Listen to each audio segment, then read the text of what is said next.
ഇങ്ങനെ ഒരു ഫ്ലേവറിലുള്ള ഷവർമ്മ എൻ്റെ ജീവിതത്തിൽ ആദ്യമായിട്ടാണ് കഴിക്കുന്നത്. ഉച്ചയ്ക്ക് ചോറൊന്നും തിന്നാണ്ട് ഇങ്ങോട്ട് വന്നതുകൊണ്ട് തന്നെ ഒരു ഷവർമ്മ കഴിച്ചായിരുന്നു വിശപ്പ് മാറിയില്ല. പിന്നെ ഇവിടെയുള്ള എല്ലാ ഷവർമ്മയും അങ്ങോട്ട് കഴിച്ച് നോക്കി.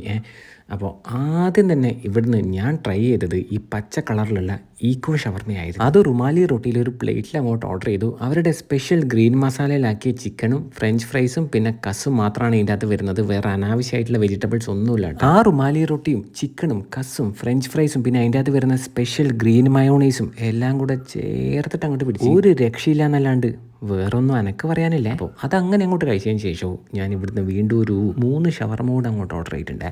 അതിലൊന്നാ ഈക്കോ ഷവർമ്മ ഉണ്ടല്ലോ, അതിൻ്റെ തന്നെ റോളാണ്. പിന്നെ ഒരു സ്പൈസി ഷവർമ്മയും പറഞ്ഞിട്ടുണ്ട്. പിന്നെ ഒരു നോർമൽ ഷവർമ്മ കൂടെ. എല്ലാം റുമാലി റൊട്ടിയിലാണേ പറഞ്ഞത്.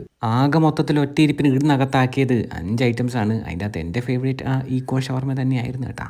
ഇനി സ്പോട്ട് എവിടെയാണ് വരുന്നതെന്നല്ലേ, നമ്മുടെ കണ്ണൂർ SM പാർക്കിനടുത്ത് പയ്യാമ്പലത്തെ സീതാപ്പാനിയാണ്. അപ്പോൾ ശരി.